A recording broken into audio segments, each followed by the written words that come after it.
Basically मैं दिन के 12 घंटे एक चेयर पे बैठा रहता था, एक टेबल पे बैठा रहता था एंड मेरा व्हाट्सएप खुला रहता था बिकॉज राइट हमारा monthly revenue was in the order of a few. तो अगर ज़्यादा लाइक्स आ रहे हैं, ज़्यादा कमेंट्स आ रहे हैं तो फिर मेरे को ज़्यादा पैसे मिलेंगे, अगर कम लाइक्स आ रहे हैं, कम कमेंट्स आ रहे हैं तो फिर मेरे को कम पैसे मिलेंगे। He is Saransh and he is a co-founder of MarketUp and he makes more than 1 crore a year and इन्होंने अपनी स्टार्टिंग अपने कॉलेज डेज में ही कर दी थी with his roommate Ishan Sharma.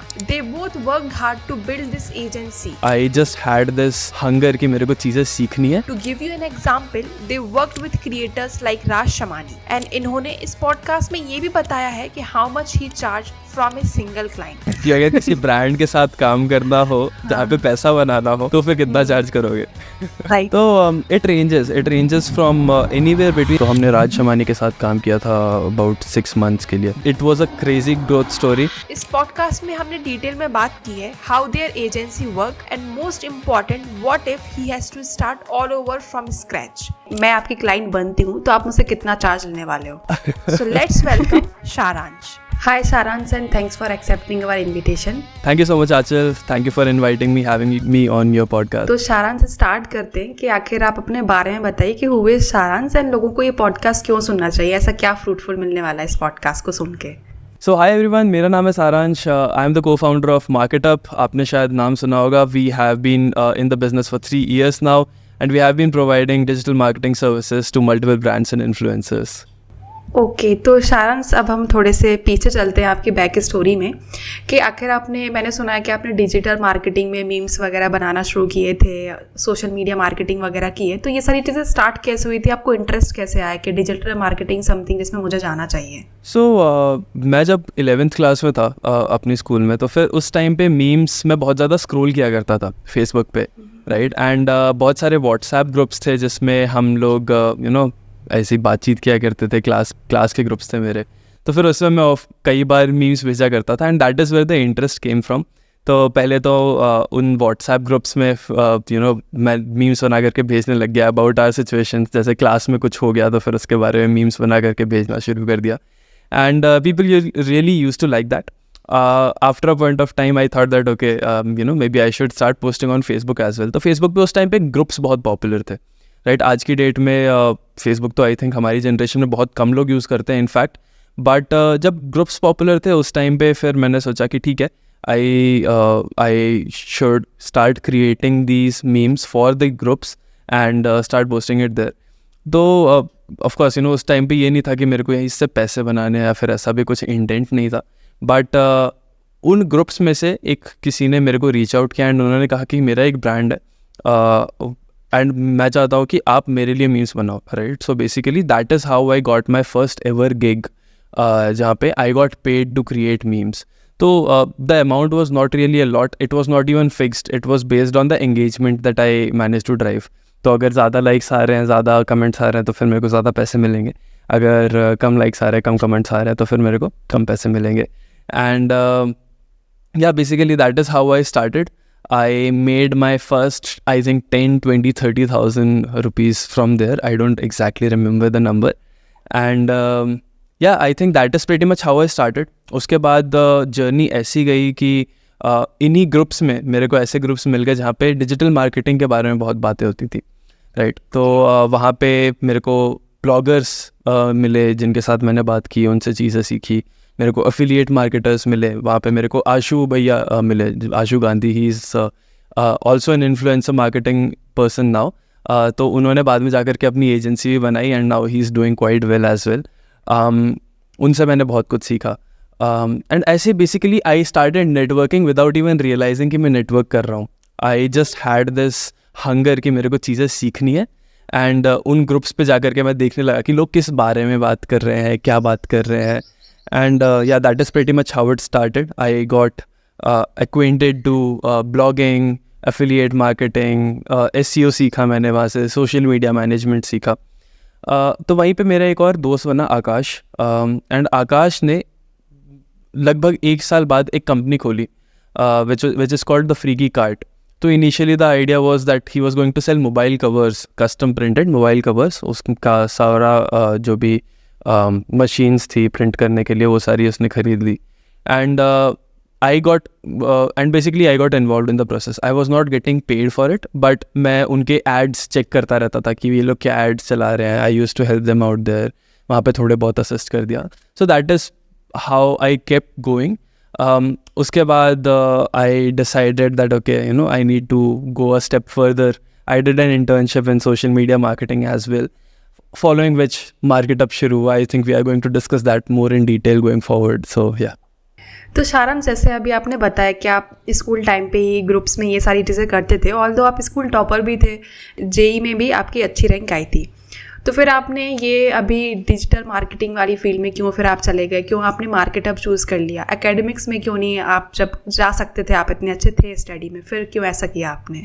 तो एक्चुअली स्कूल टॉपर था मैं. Yes, I was school topper in 11th, I was school topper in 12th as well. But उसके बाद जब जेई हुआ तो फिर आई रियलाइज कि मेरी जो रैंक थी in my first attempt, it was not very good, right. अच्छे मार्क्स थे, ठीक है, but it was not good enough for me to get in to an NIT और IIT एट दैट पॉइंट. तो I decided that okay, I will go to Kota and I will take a drop year. वहाँ पे जा करके मैं अच्छे से prepare करूँगा. एंड उसके बाद जा करके आई स्टार्टेड प्रिपेयरिंग. मेरी रैंक फिर 5500 आई. Basically I could get in to any NIT and I could get into most IITs as well. And that is when I decided कि नहीं, BITS makes more sense to me. Because there were a lot of entrepreneurs coming out of BITS. The way BITS used to operate, right, attendance policy हो गई या फिर अंदर जो freedom है वो हो गई, that was very on point. I realized that there would be a lot of time for me to explore things, right?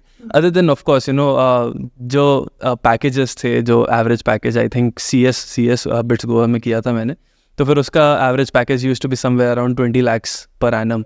So I realized कि ठीक है, if I want to do something different, of course I'll have a lot of opportunity to do that. अगर मेरे को 9 to 5 job करनी है तो फिर मेरे पास एक अच्छा पैकेज हाथ में होगा. तो I decided कि ठीक है, अभी के लिए तो BITS से शुरू करते हैं. But of course there was this itch कि मेरे को करना है कुछ in the business field.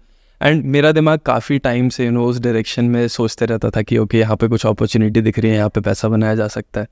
So I started talking to people college में कि हाँ, ये यहाँ पे ये बिज़नेस बन सकता है, यहाँ पे वो बिज़नेस बन सकता है. तो everyone started looking at me as the startup की दुकान, राइट, कि ये बंदा तो हमेशा यही सोचता रहता है. So eventually basically I ended up creating this opportunity कि किसी को अगर कुछ आइडिया आएगा तो फिर वो आकर के मेरे को बताएगा कि सारांश, मैं इस चीज़ के बारे में सोच रहा था, what do you think? तो I think that is how I kept getting deeper into this and I realized कि ठीक है, academics I can always come back, right? अगर कुछ चीज़ें नहीं चलेगी तो फिर ठीक है, I'm not in a horrible situation. ऐसा नहीं होगा कि मेरे लिए जीना मुश्किल हो जाएगा. I can always come back to this. It is the time I'm in my early 20s. I can experiment with my life. I can see कि if entrepreneurship is actually meant for me. So yeah, that is why I decided कि थोड़ा सा experiment करके देखते हैं. So far it has been working out. The way I look at things is that as long as I have enough savings for me to survive for the next 2 years, I'm good. For now, that is all I need. जब 30s में जाएंगे तब of course the perspective will shift. But for now, that is pretty much what I think about. Okay, तो एक और आपकी कहानी है आई थिंक, जहाँ पे आपको माइक्रोसॉफ्ट में रिजेक्शन हो गया था, आपको बहुत चाहिए था वो, देन फिर उसके बाद वो कैसे माइंडसेट शिफ्ट हो गया था आपका, फिर कैसे आपने चीज़ों को चेंज किया था? सो ये बात है 2021 की. 2021 में अराउंड मार्च हमने मार्केट अप शुरू कर दिया था. Around by June, July, August I think Marketup was making good money, right. हमारा monthly revenue was in the order of a few lakhs already. But at that time, I was still not sure about Market Up because of course, things recently started, COVID चल रहा था, things were about to change. I knew all that. And उस time पे हमारे college में internship drives हो रही थी. तो there were a lot of companies that visited us. Third year के बाद में जो 2 महीने का gap होता है, उसमें जो internship करता है उसके लिए. तो of course, I had my eyes on these opportunities since forever. मेरे को चाहिए ही था. And I realized and Microsoft was one of the companies जिसके लिए मैं बहुत ज़्यादा excited था, क्योंकि Microsoft of course a big name, the stipend was good, the PPO अगर मिलता तो फिर वो बहुत अच्छा होता. तो फिर आई थॉट दैट ओके इसके लिए मेरे को मेहनत करनी है. And luckily I manage to get into the second round, right. Coding interview के बाद मेरे को सेकेंड राउंड मिल गया था, राइट. उसके बाद फिर एक इंटरव्यू हुआ, 2 इंटरव्यू हुए, तीसरा इंटरव्यू हुआ. तीसरे इंटरव्यू के बाद आकर के उन्होंने मेरे को बता दिया कि you have been rejected, which was the last interview. तो आई थिंक थर्ड इंटरव्यू तक 16 बच्चे गए थे, जिसमें से 13 को सिलेक्ट किया था. I was one of the 3 people who were rejected at the end. तो of course it hurt a lot. उसके बाद जा कर के for something changed in me, right. I basically convinced myself into believing कि ठीक है, ये 2 महीने की इंटर्नशिप से शायद उतना कुछ फ़ायदा नहीं होगा. 2 महीने अगर मैं यही मार्केटअप में लगा दूंगा तो फिर I can make a bigger difference which would sustain for duration as well. तो उसके बाद फिर सिस्को का भी कोडिंग राउंड हुआ था, सिस्को में भी हो गया था. बट सिस्को के इंटरव्यू में जाने का जो थॉट प्रोसेस था मेरा उस टाइम पे वो यही था कि I don't want to get selected.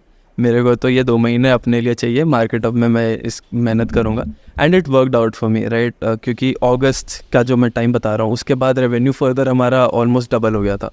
तो या it worked out for me and I don't regret it at all. तो अभी शारांश आपने एक बात बताई थी कि आपका मार्केटअप में जब अच्छा खासा रेवेन्यू आप लोग का जनरेट हो रहा था, तो आखिर आप लोगों ने सोचा कैसे कि यार चलो मैं और ईशान मिलके मार्केटअप पे काम करते हैं, हम कुछ अच्छा खासा बिल्ड कर सकते हैं. तो वो आइडिया कैसे आया था आप लोग दोनों को? So right before I started Marketup मैंने कुछ टाइम के लिए एक कंपनी में इंटर्नशिप की थी, राइट. एंड उस इंटर्नशिप के स्टाइपेंड से मैंने लगभग 40-45 हज़ार रुपये बचा लिए थे. And I finally got myself a laptop, right. तो in fact that is the best purchase of my life ever. मैंने एक 43,000 का एसर का लैपटॉप लिया था.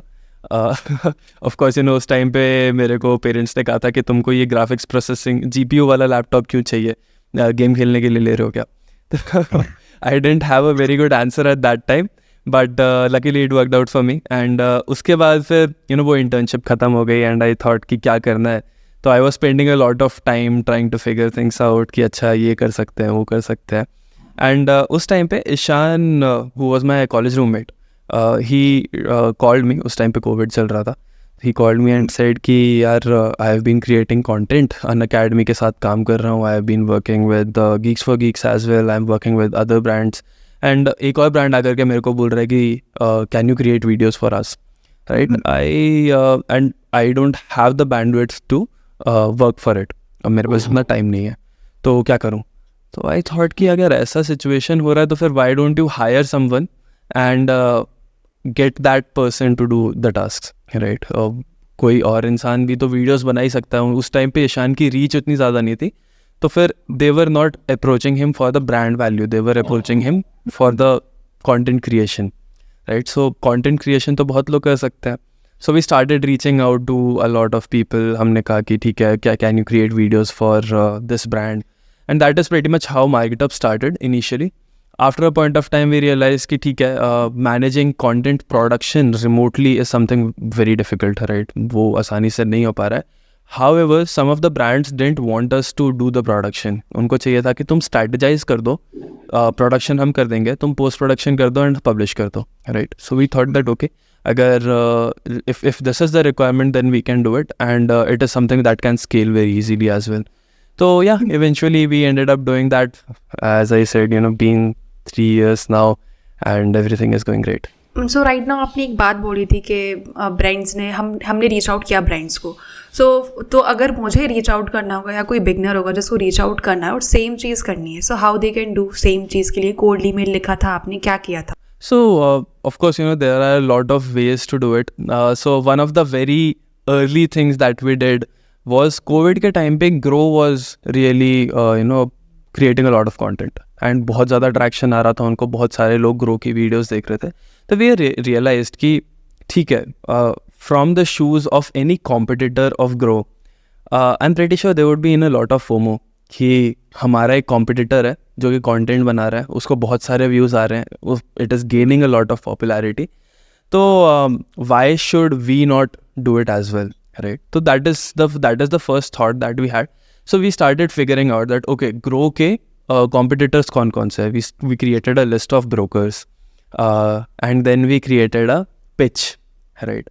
तो हमने इंटरेस्टिंग चीज़ ये करी कि since Grow was the example, the milestone for all of those brands, हमने Grow की strategy को study किया.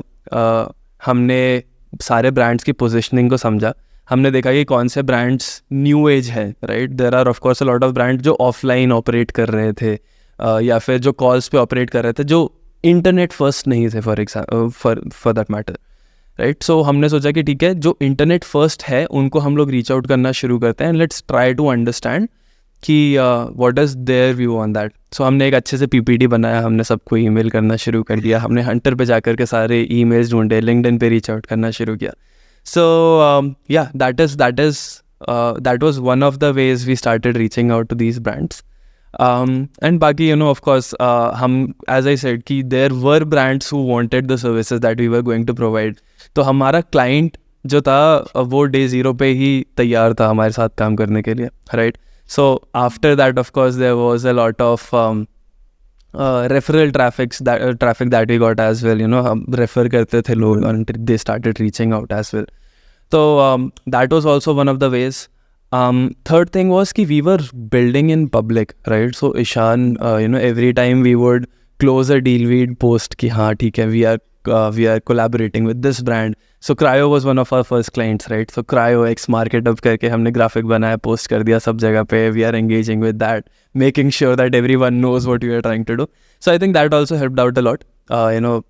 I look at it as advertising space. Everyone who is opening. तो राइट नाउ अभी आपको कैसे क्लाइंट्स मिलते हैं? पहले तो आप पिच करते थे, तो उस टाइम पे आपने कुछ पोर्टफोलियो बना के रखा था कि या ईशान के चैनल का लिंक दे दिया कि हम ये बिल्ड कर रहे हैं साथ में, या कुछ भी चीज़, या अभी आपके पोर्टफोलियो और पहले की पोर्टफोलियो में अभी क्या डिफरेंस है? So of course initially हमारा जो proof of work था, that was our own work. Ishan had worked with clients, I had worked with clients. तो वो सारा काम में हम लोग दिखाते थे, and that is how we used to pitch. After a point of time हमने एक आध प्रोजेक्ट्स कंप्लीट कर लिए and we started showing that कि अच्छा देखो ये हमारे क्लाइंट्स हैं. तो in fact even if you go to website right now, there is a case study जो हमने अपनी वेबसाइट पे पब्लिश भी कर रखी है. If you go there you will see कि वो 2021 की केस स्टडी है. It was our first ever major client जिनके साथ हमने एक रिटेनर बेसिस पे काम किया था, and basically we had massive growth on that particular channel. I think they went from getting 150,000 views per month to 1.1 million views per month or so. So हमारे पास case studies की कमी कभी हुई नहीं after once we started working. So that is how it has evolved over time. Talking about the reach out processes, now we have more strong processes in place. हमने बहुत सारे databases को aggregate किया है. We have started reaching out to them, but of course even right now more than 50% of the clients that we close come from network. So the best thing that you can do is to serve your clients best, and basically leads would keep pouring. तो आप pricing, पहले आपने pricing कैसे set करके रखा था कि इतना प्राइस हम पर वीडियो के हिसाब से चार्ज करेंगे, या हम कैसे चार्ज करने वाले हैं? हम अगर हम किसी का सिर्फ हम एडिटिंग करने वाले हो तो हम कितना चार्ज करेंगे? तो अभी आप चार्जिंग सिस्टम कैसे डिसाइड किया था आपने? सो इनिशियली जो हमारा पहला कॉन्ट्रैक्ट था किसी भी ब्रांड के साथ, वो पर वीडियो बेसिस पे था. तो आई स्टिल रिमेंबर 5,000 रुपये में हमने उनके लिए वीडियो स्ट्रैटेजाइज की थी, उसकी स्क्रिप्ट बनाई थी, हमने कंटेंट क्रिएटर को हायर किया था, हमने वीडियो एडिट किया था, हमने थंबनेल बनाया था, एंड हमने उस वीडियो को पब्लिश किया था. इट वाज अ 10 वीडियो का कॉन्ट्रैक्ट, 5,000 रुपये पर video, and it worked out great for them. So initially of course the pricing was not to make money exactly, it was to break even as soon as possible, and build a good portfolio for ourselves, right? हमने उस particular एक playlist बनाया था 10 videos का. हमने उस playlist को as a portfolio use किया for the next 3 to 6 months, because we knew कि हम क्या कर रहे हैं, right? The production quality, I still look at it. आज की डेट में अगर मैं वही सेम प्लेलिस्ट बनाने जाऊँगा तो फिर I would probably charge 15-20,000 for each video. So initially the way pricing works is that initially it needs to be, as I said, break even करो, build a portfolio, make sure you are not compromising with quality there as well, right? ऐसा चाहता तो मैं वो 3,000 coat करके भी बनवा सकता था, बट वीडियो क्वालिटी प्रेजेंटेबल नहीं होती, right? At the end of the day मेरे को इतना बजट चाहिए कि मैं कुछ प्रेजेंटेबल बना पाऊँ, एंड इतना सस्ता चार्ज करना है कि वो क्लाइंट दूसरी बार सोचे ना, right? So that is how you start, and after a point of time, once you have that portfolio, you can start selling it for cheaper prices. I still remember there was this person at our place who recorded a podcast with Ishan. He told me that he is making about 5 to 10 lakh rupees from Fiverr every month. How he started was 800 रुपए के edits, basically $10 के edits बेचता था वो. And once he became a level 2 seller, he kept increasing the prices, and right now he charges 10, 15, 20, 25,000 rupees per edit depending upon the requirements. So yeah, that is how it works. The pricing is not going to be consistent throughout. As you proceed with your journey, the pricing for what you're delivering would keep increasing. And yeah, that is what growth looks like, right? Even if you are delivering the exact same thing, you can charge more because you have a lot more options on your plate. तो मैं एक अभी situational question देती हूँ आपको. For example मैं आपकी client हूँ, आपको लगता है कि मेरे में शायद आप मेरे ब्रांड के लिए कुछ बना सकते हो, कुछ कर सकते हो, तो आप मुझे रीच आउट कैसे करोगे? पिच कैसे करने वाले हो? क्या क्वेश्चंस पूछने वाले हो आप मुझसे, और मुझसे कितना चार्ज लेने वाले हो आप? क्या रीच आउट करना है? So first of all, I do a very basic audit of, let's just say you have a YouTube channel, right, which you do. तो I would start with auditing your YouTube channel कि क्या क्या mistakes है वहाँ पे, right? मान लो कि thumbnail is not good enough, the SEO is not proper, और the video edit is not engaging. तो ये सारी चीज़ें मैं सबसे पहले निकालूंगा, and then I will basically try to attack your pain points कि देखो आपका थंबनेल ये आपने बना रखा है, आपका कुछ CTR होगा. अगर ये थंबनेल ऐसा दिखता तो फिर गेस करोगे कितना CTR होता, राइट? या फिर मैं एक थंबनेल बना करके भेज दूंगा कि देखो you can use this thumbnail instead of your current thumbnail, and the quality would look much more premium. Your and I need to be confident about my work as well, right? I need to make sure कि अगर मैं thumbnail नया भेज रहा हूँ तो it needs to be at least 3 folds as good as your thumbnail. Otherwise there is no point pitching that, right? अगर वो thumbnail बस 10, 20, 30% अच्छा है तो फिर that is not going to make any difference. You would be like कि ठीक है, तुम चार्ज डबल कर रहे हो, यहाँ पे ग्रोथ सिर्फ 10-20% की, I don't want this. So it needs to stand out. I would present all of my portfolio कि देखो ये चीज़ें हमने काम किया है.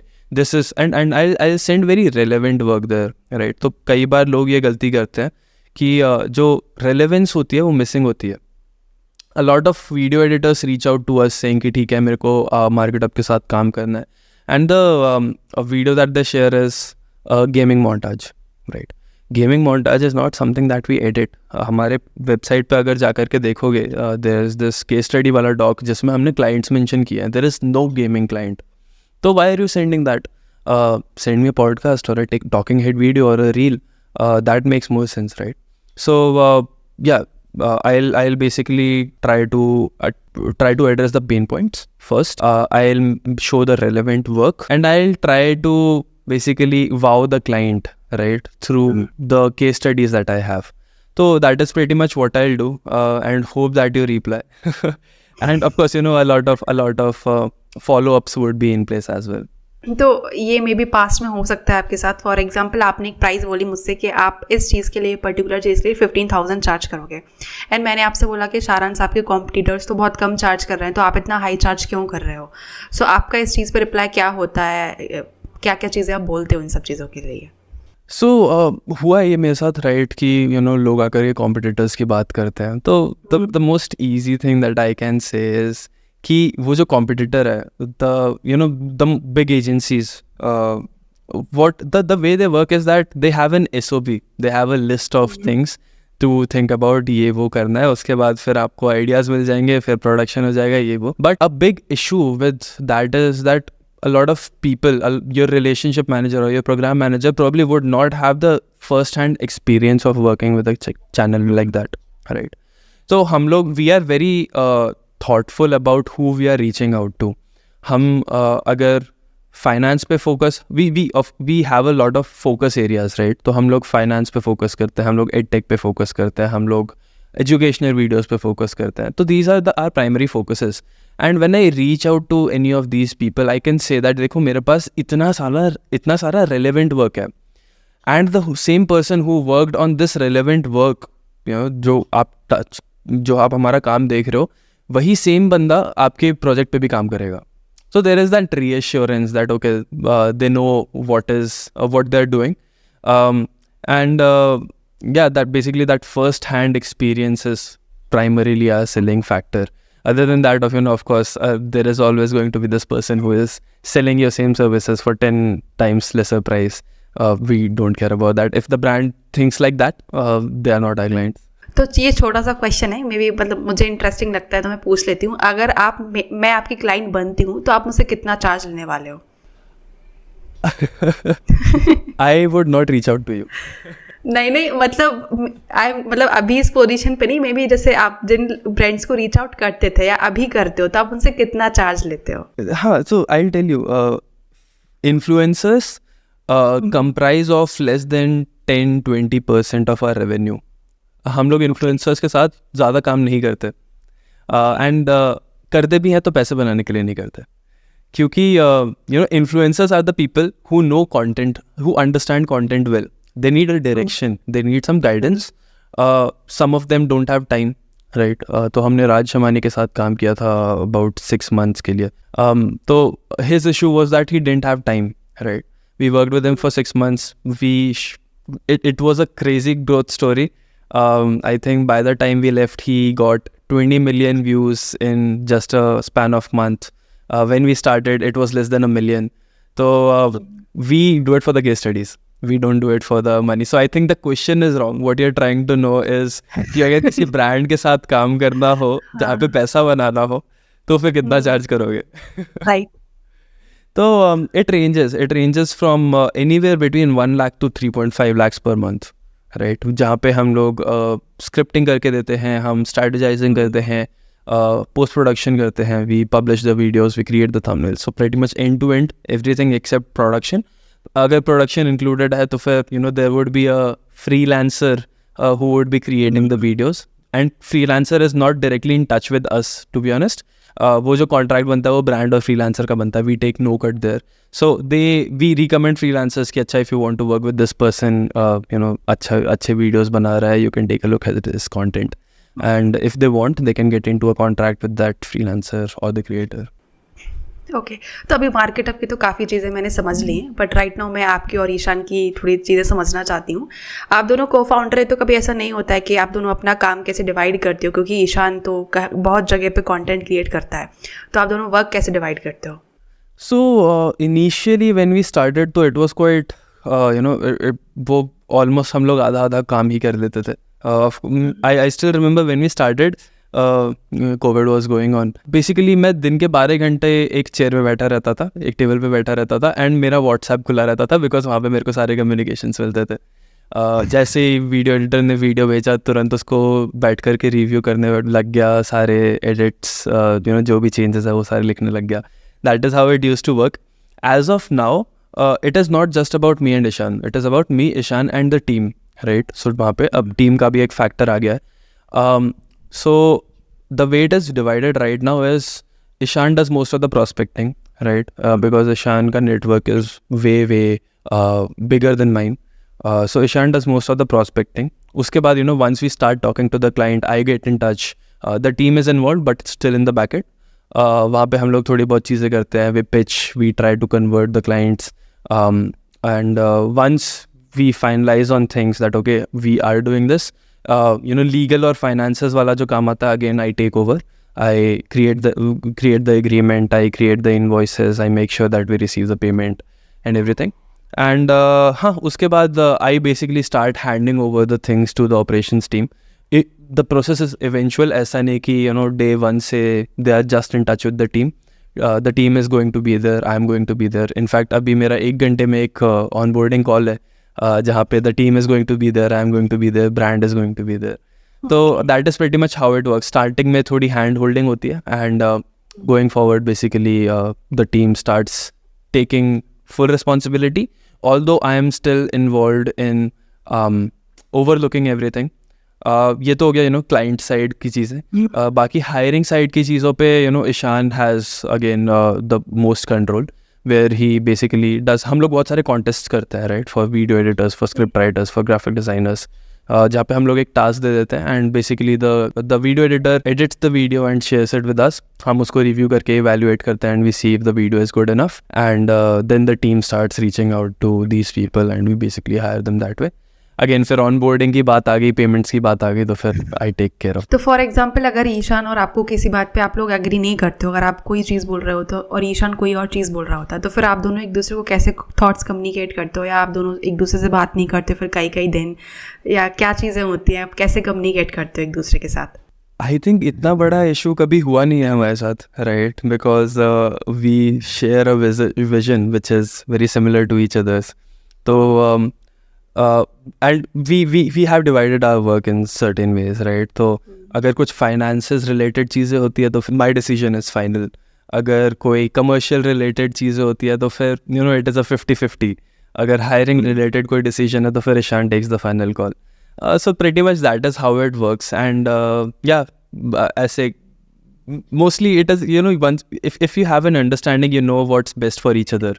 तो it doesn't really happen. एक कोई ना कोई एक मान जाता है. तो ईशान तो काफ़ी अभी कंटेंट क्रिएट करता है और ईशान तो लिंक्डइन पे भी एक्टिव है, हर जगह ईशान एक्टिव है. तो ये चीज़ आप क्यों नहीं करते? आपको नहीं लगता कि यार मुझे भी करना चाहिए, ईशान कर रहा है तो कहीं वो मुझसे आगे ना निकल जाए, मैं पीछे ना रह जाऊँ? कहीं कोई भी चीज़ ऐसा फियर ऑफ मिसिंग आउट नहीं लगता आपको?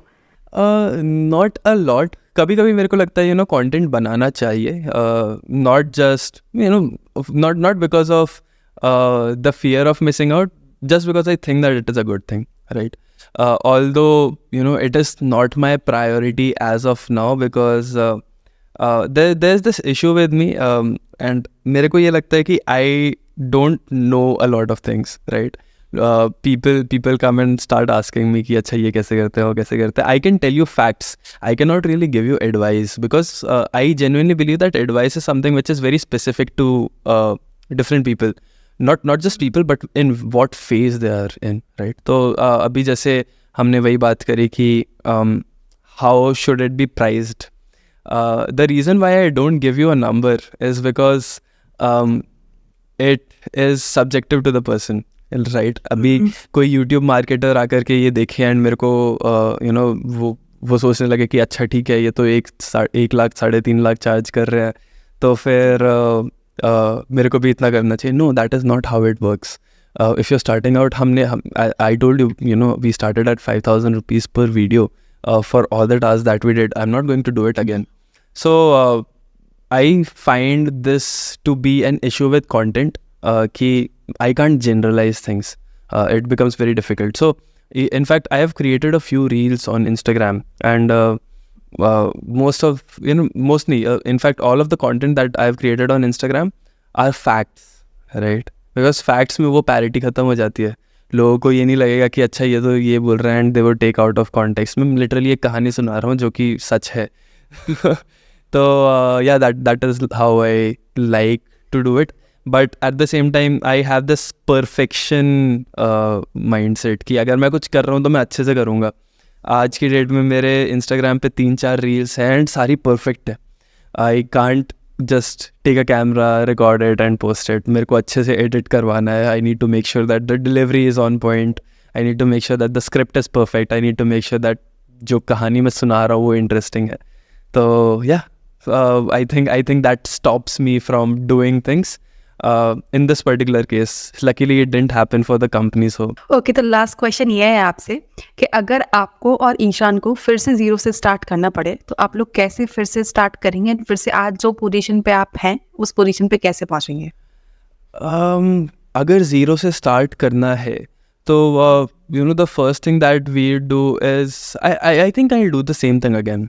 I'll not hire people. Of course कुछ लोग सोचेंगे कि नहीं, अगर वापस से शुरू करना है तो फिर डे ज़ीरो पे हायरिंग शुरू कर देनी चाहिए, ये करना चाहिए, वो करना चाहिए. I would not look at it कि मैं स्केल पे करूँगा, right? I would take it slow. I would make sure that I have the understanding first hand कि कोविड के टाइम पे चीज़ें जैसे चल रही थी वैसे अब वर्सेस अब जैसे चीज़ें चल रही है, is it the same? I would do it first hand for the first few clients. Of course, we'd capitalize on the reach that Ishan has. We'll make sure that we use the ad spaces, as I just said, right? हर जगह पे publish करो कि हाँ हम लोग ये कर रहे हैं, हम लोग ये कर रहे हैं. And basically, yeah, that is that. I'll do the exact same thing over again. तो कोई मिस्टेक नहीं है कि ये मिस्टेक मैंने की थी तो ये मिस्टेक मैं सुधार सकता हूँ वापस? I think पेमेंट टर्म्स पे मैंने कुछ मिस्टेक्स करी थी, right. I was a little flexible with that कि हाँ ठीक है, मैंने कॉन्ट्रैक्ट भेज दिया, आप 3 महीने बाद मेरे को एक साथ पेमेंट दे दो. I think that does not work very well for a lot of brands. कुछ ब्रांड्स जो ट्रस्टेड है उनके साथ of course you can do it, but I would not do it from day zero with any brand. There have been a few defaults that a few brands did, right. हमने agreement भेज दिया, हमने invoices भेज दी, वो delay करते जा रहे हैं, 2-3 महीने तक पेमेंट नहीं आई. I would not let that happen. I would take advance for everything. Thank you शारंस. आई थिंक आपसे बात करके मुझे बहुत चीज़ें सीखने मिल गई एंड डेफिनेटली ऑडियंस को भी बहुत चीज़ें सीखने मिलेंगी. आई होप हम फिर से मिलेंगे एंड फिर से जल्दी एक पॉडकास्ट शूट करेंगे. Sure. Thank you so much Aanchal. It was great talking to you. मुझे भी बहुत मज़ा आया आपसे बात करके.